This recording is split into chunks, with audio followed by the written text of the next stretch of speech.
여러분하고 조금 말씀을 묵상을 좀 나누려고 합니다. 오늘은 상실, 내일은 진노, 그리고 셋째 날은 회개, 넷째 날은 비움, 그리고 마지막 날은 긍휼이라는 주제를 가지고 은혜를 나누려고 하고, 예레미야 애가는 원래 이 예레미야 애가 이거는 이 주전 586년에 이 바벨론의 이 포로가 돼서 이스라엘 백성이 다 포로로 끌려가고 예루살렘이 텅텅 비어버렸죠. 그걸 보고 이 예레미야가 시 형식으로 그 마지막 그 끌려가던 날에 이 낭독하던 두루마리 이걸 기록해서 낭독하던 시입니다. 그래서 예레미야 애가의 특징은 1장부터 4장까지는 이 히브리어 가나다라 순서대로 이렇게 기록이 되어 있습니다. 모든 문구가 그런 특징이 있고, 그래서 이거를 원래 이 제목은 이 에카입니다. 에카, 어찌하여가 원래 제목인데, 이 성경을 만든 70인역을 만들면서 이거를 예레미야의 눈물이라 이렇게 기록을 이제 제목을 다시 정정해서 기록을 한 성경입니다. 그래서 지금은 우리가 예레미야가 예레미야의 눈물이다 이렇게 기록을 한 성경이죠. 오늘 상실을 주제로 이 1장 말씀을 여러분하고 조금 나누려고 합니다. 사실 예레미야 애가 같은 이 성경은 사실 강해하기가 참 쉽지는 않습니다. 왜냐하면은 바벨론의 포로가 됐던 어떤 완전한 상실에 관한 이 성경이고, 특별한 해답이 있는 성경도 아니고, 있는 그 모습 그대로를 지켜보면서 이 예레미야 선지자가 이 두루마리에 글을 써서 낭독하던 그런 성경이기 때문에, 지금 예레미야 애가 1장, 오늘 저와 함께 읽은 1장은 지금 이 예루살렘 성의 그런 모습들을 그대로 이렇게 기록해서 지금 적어놓은 그런 내용이죠. 원래 이 공주 같은 이 축복받은 예루살렘 성전이 이제는 텅텅 비고 공허하게 됐다. 다 상실해 버렸다. 모든 걸 다 잃어버렸다. 이렇게 기록을 하고 있죠. 그들이 원래는 이 예루살렘이 왜 이렇게 됐을까? 이렇게 됐을 때 그들의 범죄함으로, 사실 여러분 이 바벨론의 포로가 되기 전에 이스라엘이 친애굽 정책을 폈죠. 친애굽 정책을 폈고, 또 이 주변 소수국들 암몬이나 모압, 에돔, 두로와 시돈과 함께 이 동맹을 맺었습니다. 엄청난 외교력으로 해서 이 입지를 잘 세우고 국가를 잘 다스린다고 이렇게 생각을 했습니다. 그리고 그들은 그 예루살렘에 수많은 제사들을 만들어서 수많은 믿음의 사람들이 예루살렘 성에 북적북적 거렸습니다. 그래서 많은 그 경제적인 호황을 누렸고, 그래서 예루살렘 성이 이렇게 텅텅 빌 거라고는 생각하지도 못했습니다. 길거리마다 예루살렘 성을 향하여서 수많은 사람들이 오고 갔고, 그리고 그들은 주변 동맹국들과 이 친화력, 이 외교력을 잘 다져서 입지가 탄탄했고, 친애굽 정책을 펴서 아주 좋은 부러움과 존경의 그런 대상이었던 그런 예루살렘이었습니다. 그리고 부족한 게 없었습니다. 그들이 부족한 게 없었고, 이 모든 것들이 다, 그래서 이 예루살렘 성 안에 있는 제사장들과 이 장로들 그리고 지도자들은 부족함 없이 살았습니다. 여러분, 그게 진짜 예루살렘의 그런 원래 이 바벨론 포로가 되기 전에 직전의 모습입니다. 상상도 못했을 것입니다. 이런 일이 벌어졌을 거라고는 생각하지도 못했죠. 그런데 그들이 공주 같은 그 예루살렘이 이 바벨론에 의해서 다 함몰이 됩니다. 완전 함락이 됩니다. 그래서 많은 청년들이, 여러분 옛날에는 포로가 되면 이 청년들을 다 데리고 갔습니다. 어린 청년들, 젊은이들을 다 포로로 끌고 갔습니다. 왜냐하면은 이 엘리트들을 다 끌고 가서 이 더 나은 군대를 만들고, 그리고 그 엘리트들을 다 끌고 가서 이 나라를 완전 속국으로 만들기 위해서 젊은이들을 다 끌고 갔습니다. 그러니까 이 남자들 젊은이들을 다 끌고 갔기 때문에 이 성 안에는 처녀들만 남아 있고 어린아이가 없고, 여러분 어린아이를 다 끌고 갔습니다. 그래서 노인만 남아 있고 그런 상황인 거죠. 여러분, 그래서 이 신랑이 떠나고 이 과부만 남아 있는, 고아와 나그네들만 남아 있는 그런 예루살렘 성을 두고 이야기를 하는 것입니다. 저는 오늘 이 말씀을 이 예레미야가 1장을 묵상하면서 여러분하고 이 상실에 대해서 말씀을 좀 나누려고 합니다. 짧은 시간이지만은 우리는 무엇을 지금 잃어버리고 살고 있는지 우리는 항상 질문을 해야 됩니다. 우리는 무엇이 중요하고 무엇이 중요하지 않은지를 항상 분별할 수 있어야 됩니다. 우리는 자꾸 세상에서 살다가 우리가 진짜 중요한 것, 정말 소중히 여겨야 될 것을 소중히 여기지 않고 세상에 흥청망청 돌아가는 세상에 속해서 살다가 그들의 페이스에 말려서 진짜 중요한 것을 잃어버릴 수도 있습니다. 지금 예루살렘 성이 부유하고 번성하고 수많은 외교력으로 자신의 입지들을 잘 다지고 또 예루살렘 성은 수많은 제사장들과 장로들과 지도자들이 이 번영을 누릴 때 그들이 무엇을 잃어버렸을까요, 여러분? 무엇을 그들이 놓쳤을까요? 우리가 지금 이런 서울이라는 대도시에서 되게 번영의 시대를 대한민국에 지금 살고 있지 않습니까? 사실 우리가 가난하고 어렵게 살았던 우리 장로님, 우리 권사님들 세대를 살다가 지금은 우리 부모님의 노력과 그런 애씀으로 인해서 되게 많이 우리 국가가 번영된 상태에서 살아가고 있는데 하나님은 지금 우리에게 주시는 메시지가 이 예레미야 애가라고 생각을 합니다. 우리 청년들에게, 우리 젊은이들에게 우리가 무엇인가에 홀려서 무엇인가의 마음을 빼앗겨서 우리가 진짜 중요하게 생각해야 될 것들을 잃어버리고 살고 있지는 않는가? 여러분, 그 상실이 왔을 때는 그때는 어떻게 할 수가 없는 것입니다.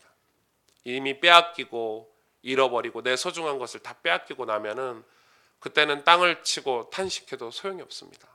지금 예레미야 애가는 이제 그때서야 이제 이 자기가 11절에 보니까 이 자기가 모았던 보물을 이제 먹을 게 없으니까 다 빼앗기고 이제 먹을 걸로 양식으로 바꾸어 먹으려고 하는데 양식을 구하는 정도까지 된 겁니다. 보물을 다 팔아가지고, 왜냐하면 이제는 번영도 사라졌습니다, 여러분.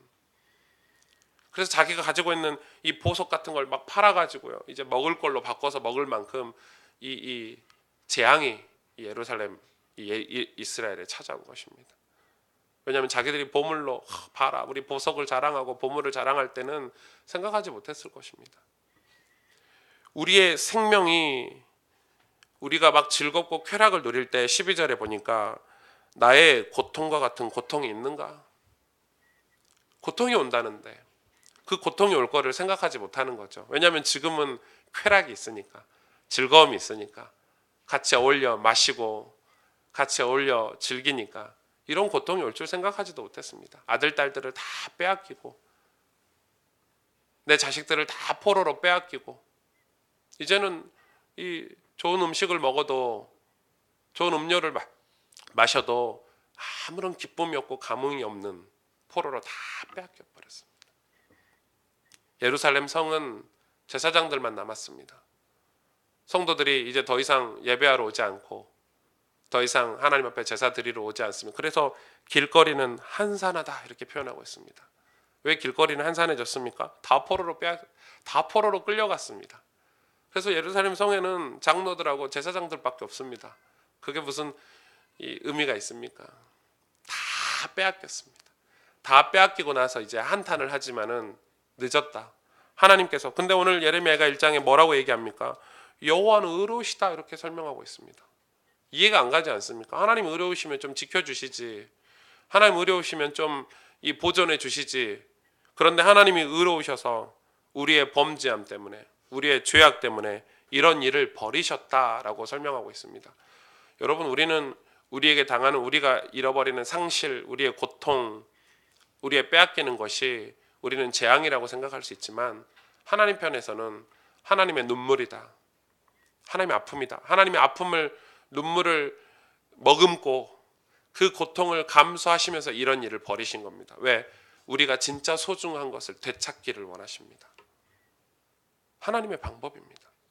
우리가 진짜 소중한 것을 하나님은 되찾기를, 그래서 네 아들 딸들을 빼앗기고 재산을 다 빼앗기고 포로로 다 빼앗기고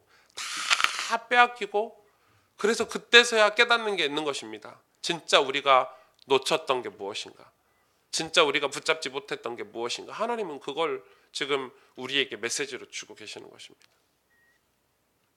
이들은 뭘 상실했습니까? 이들이 뭘 상실했죠? 제일 먼저는 하나님의 영광을 상실했습니다. 6절에 보니까 이렇게 기록하고 있습니다. 딸 시온의 모든 영광이 떠나가며. 이스라엘 백성이 이 자기들의 그 정치력, 외교력, 자신들의 경제력으로 자랑하고 부유함을 자랑하고 흥청망청 살 때 뭘 잊어버렸죠? 딸 시온의 모든 영광이 떠나가며 하나님의 영광을 잃어버렸습니다.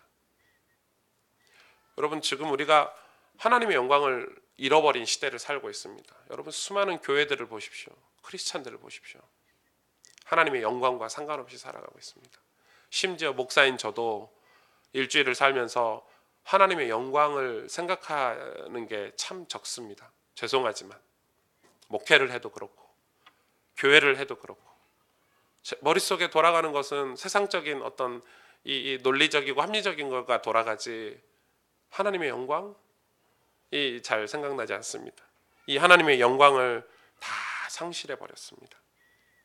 하나님이 왜 우리에게 복을 주셨는지, 우리에게 아들 딸들을 주셨는지, 우리에게 왜 이런 이 은혜를 주셨는지를 다 잃어버리고 사는 것입니다. 그리고 두 번째 뭘 상실했습니까?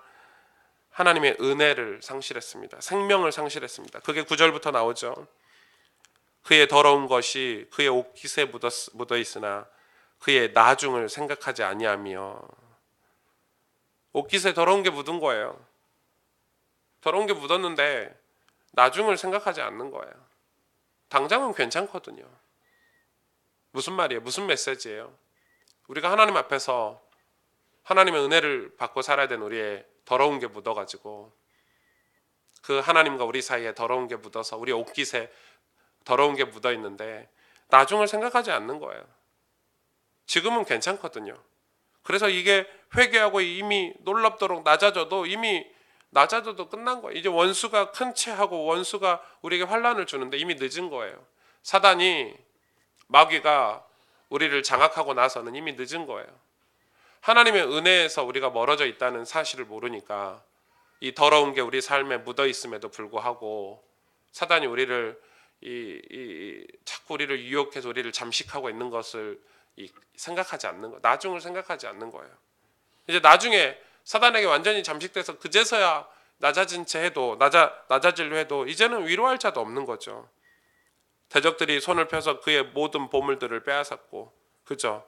그의 너무 놀라운 거예요. 이미 이방인들을 막아 10절에 주의 성회에 들어오지 못하도록 명령하신 그 성소에 그들이 들어간 것을 예루살렘이 보았다. 성소에 누가 왔냐면 성회에는 이방인들이 들어올 수가 없는데 이 바벨론 이 군대가 그 성 안에 성소 안에 침범해서 여러분 교회 안에 세상 문물이 교회 안에 우리 마음 안에 하나님의 성전 안에 더러운 것들이 이미 차고 들어왔다는 거예요.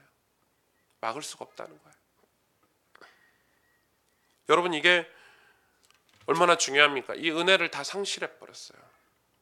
은혜가 우리 마음에 차고 넘쳐야 되고 은혜가 우리 삶에 차고 넘쳐야 되고 하나님의 교회에는 은혜가 차고 넘쳐야 되는데 여러분 다 더러운 것들이 침투해서 우리 옷깃을 탁 더럽게 했을 때 우리가 알아챘어야 되는데 우리가 미래를 생각하지 않으니까 우리의 장래를 생각하지 않으니까 이 더러워졌을 때 생각했어야 되는데 이미 그 더러운 것들이 우리 안에 완전히 차고 넘치게까지 돼버린 거예요.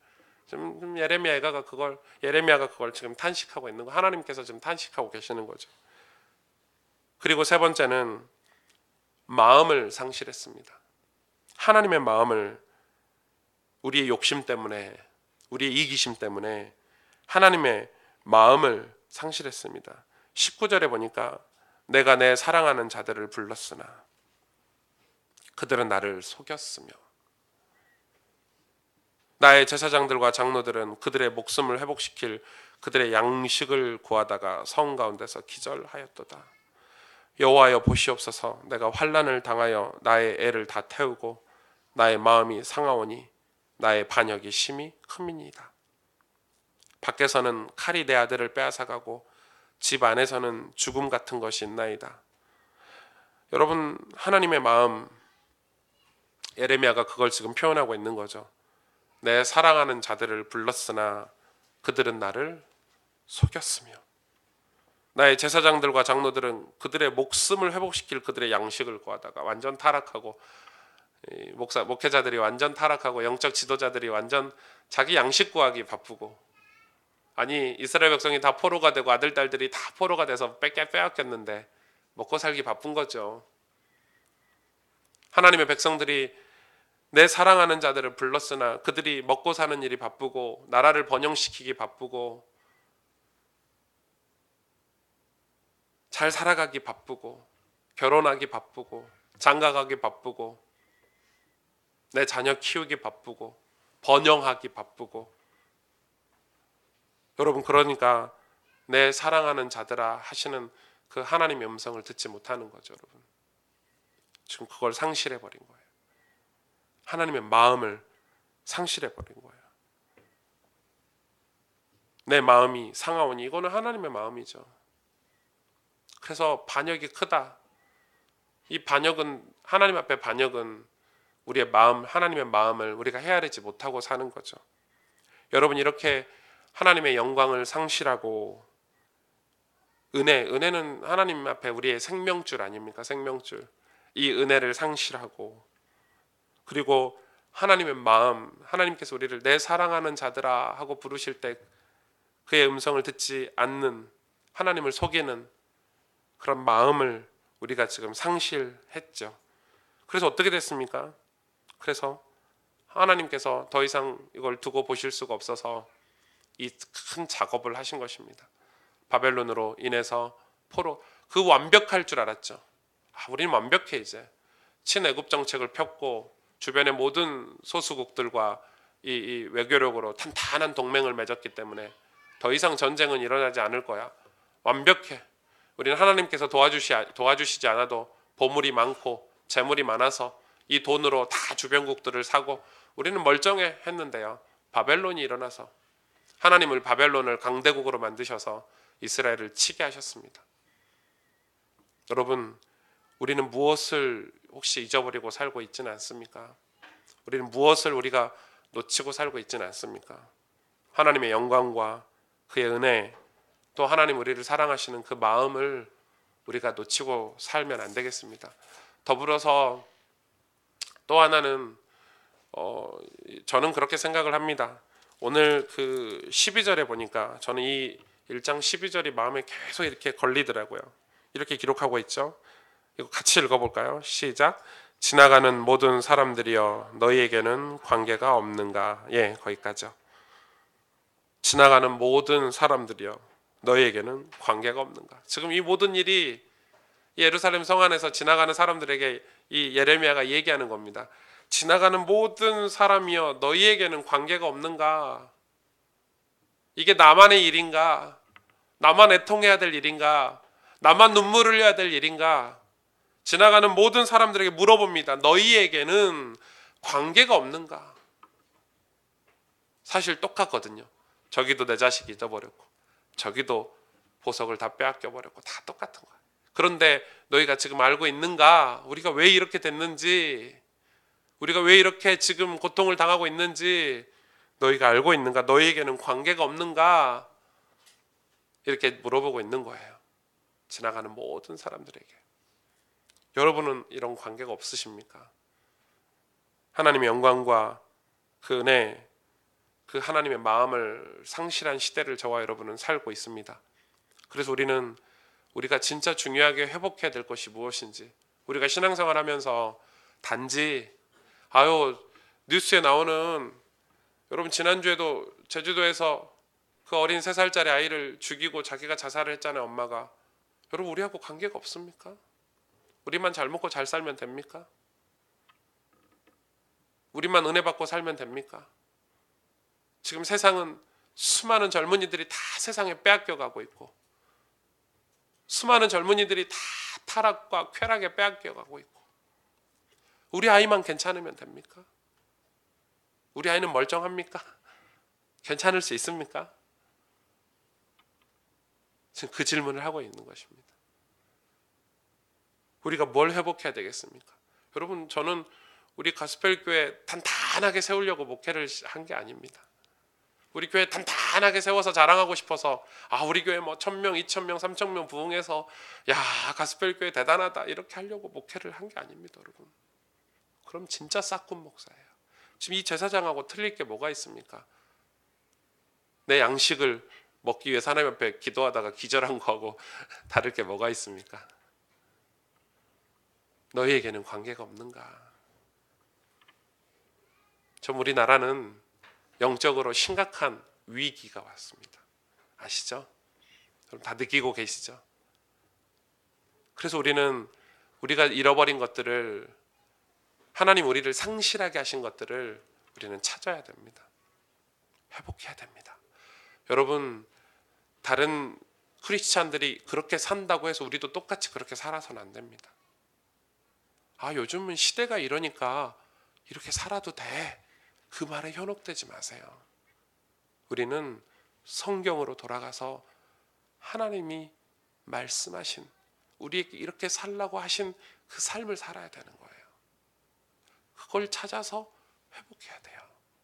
지금 시대는 이러니까, 요즘 시대에 그렇게 신앙생활하는 사람이 어디 있어, 그 말에 현혹되지 마시라니까요. 예루살렘 성이 그렇게 살았어요. 지금 우리가 얼마나 잘 살고, 우리가 얼마나 제사를 잘 드리고 있는데, 지금 우리나라 정치인들이 얼마나 잘하고 있고 괜찮아에 현혹되지 마시라는 거예요. 그렇게 현혹돼서 그들이 하나님 앞에 엎드리지 않았고, 기도하지 않았고, 은혜를 구하지 않았고, 하나님의 마음을 헤아리지 않았기 때문에 아무리 겉은 멀쩡해 보여도, 세상이 잘 돌아가는 것 같아도 하나님의 진노가, 내일 말씀을 나누겠지만 진노가 임할 때 그때가 오는 거예요. 나중에는 땅을 치고 후회도 소용이 없는 거예요. 하나님의 진노를 막을 수가 없거든요. 그 어떤 것도 하나님의 진노를 막을 수가 없어요. 여러분, 그래서 우리가 다시 회복을 해야 돼요. 무엇을 잃어버렸는지, 여러분 이번 한 주 동안에 이 예레미야 이가를 함께 묵상을 나누면서 여러분 찾아보시고, 여러분 삶에서, 여러분 신앙에서 우리가 뭘 잃어버렸는지, 하나님의 영광을 우리가 다시 회복하고, 은혜를 다시 회복하고, 하나님의 그 사랑하시는 마음을 우리가 다시 회복하는 축복된 한 주가 되시기를 주님의 이름으로 축복합니다. 함께 기도하겠습니다.